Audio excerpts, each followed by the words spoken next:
네, 민주당 이재명 후보가 어제 밝힌 조건부 특검 수용 발언을 놓고 당내에서도 의견이 분분하면서 여진이 이어지고 있습니다.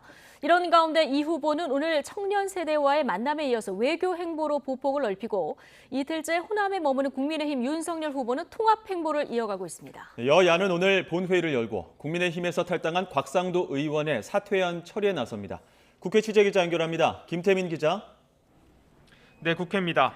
네, 어제 이재명 후보가 밝힌 특검 수용 발언에 대해서 지금 정치권 반응은 구체적으로 어떻게 나오고 있습니까? 네, 어제 이재명 후보는 관훈클럽 토론회에 참석해 검찰 수사가 미진할 경우라는 전제를 달아 특검 수용 가능성을 처음 언급했습니다. 이 발언을 놓고 이틀째 여진이 이어지고 있는데 일단 민주당 내부에서도 미묘한 온도 차이가 감지됩니다. 먼저 이재명계 핵심으로 꼽히는 정성호 의원은 오늘 아침 라디오에 출연해 이 후보가 특검 수용에 대한 의지를 표현한 것이라고 강조했는데요. 들어보겠습니다. 검찰 수사 끝나도 의혹이 해소되지 않았다고 저는 주장들 할 거기 때문에 저는 그렇다고 하면은 특검도 수용할 수 있지 않나 그런 의지를 갖다 후보가 표시한 것으로 좀 보고 있습니다. 또 당장 다음 달이라도 특검 논의를 시작할 수 있다며 한 발 더 나가 대장동 의혹만으로 특검 대상을 좁히는 것도 가능하다고 말했습니다. 하지만 또 다른 이재명 캠프 출신 우원식, 민영배 의원 등은 이 후보가 얼마든 특검을 수용할 수 있다는 떳떳함을 표현한 것일 뿐이라며 확대 해석을 경계했습니다. 이처럼 이 후보의 발언을 놓고 측근 의원들 사이에서도 해석이 분분한 가운데 야당은 이 후보의 발언을 시간 끌기, 눈속임이라고 비판하면서 그게 아니면 즉각 특검 논의를 시작하자고 압박하고 나섰습니다. 국민의힘 지도부의 입장을 각각 이어서 들어보겠습니다.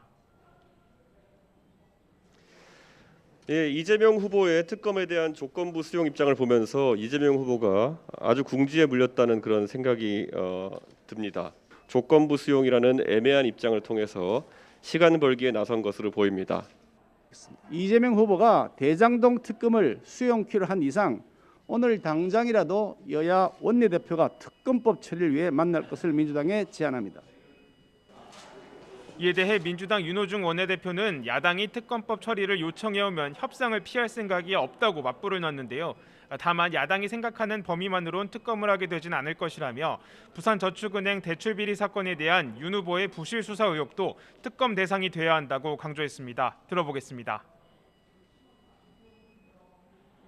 야당이 연락을 해오면 협상을 피할 생각 없습니다. 다만 야당도 대장동 사건에 대해서 윤석열 후보가 개입되어 있는 부분을 그렇게 자신할 수 있는지 모르겠습니다. 이처럼 야당의 높아진 압박 수위에 여당도 피하지 않겠다는 입장을 밝히면서 오늘 이재명 후보가 특검에 대해 보다 명확한 입장을 내놓을지 주목됩니다. 네, 오늘 이재명 후보는 어떤 일정을 소화합니까? 네, 민주당 이재명 후보는 오늘 오전 국회의원회관에서 가상자산을 주제로 청년들과 간담회를 가졌습니다. 이른바 코인 표심으로 불리는 2030 세대의 의견을 듣고 이에 대한 정책 구상을 밝혔는데요. 이 과정에서 내년 가상자산 과세 유예 필요성을 다시 한번 강조하기도 했습니다. 들어보겠습니다.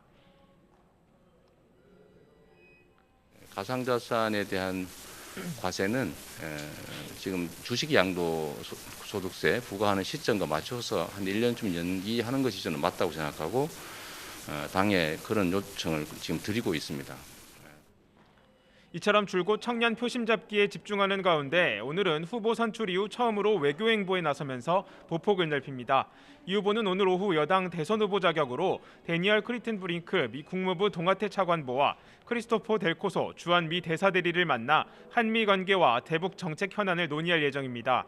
또 이어서 싱하이밍 주한 중국 대사를 만나 최근 요소수 수출 규제 문제 등을 포함한 한중 관계에 대한 의견도 나눌 계획입니다. 이재명 후보는 실용 외교로 현 정부와의 차별점을 부각하겠다는 방침인데 새로운 이재명표 대외정책 구상이 공개될지 주목됩니다. 네, 국민의힘 윤석열 후보는 이틀째 호남에 머물고 있죠. 네, 어제 광주로 내려가 이른바 전두환 발언을 사과했던 국민의힘 윤석열 후보. 오늘은 전남 목포에 있는 김대중 노벨평화상 기념관을 방문했습니다. 어제 고흥남순 변호사 생가와 5.18 자유공원, 민주묘역을 방문한 데 이은 국민통합행보로 풀이되는데요.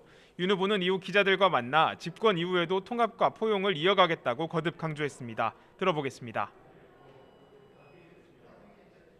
제가 차기 정부를 맡게 되더라도 저를 반대하는 분들에 대해서도 다 포용하고 모든 분을 다 국민으로 모시고 국가 정책을 펴나갈 생각입니다.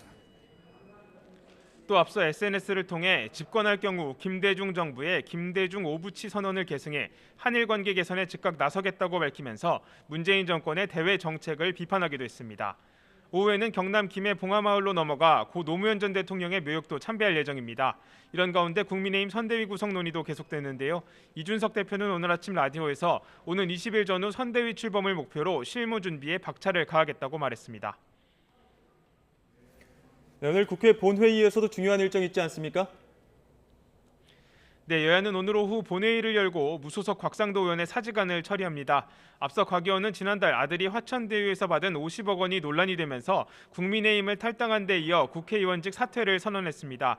곽 의원의 사직안은 무개명 표결에 붙여져 재적 의원 과반 출석에 출석 인원 과반이 찬성하면 가결됩니다. 오늘 본회의에서는 이 밖에도 최재해 감사원장 임명 동의안과 정개특위 구성 결의안, 세무사법 개정안 등이 처리될 예정입니다. 지금까지 국회에서 YTN 김태민입니다.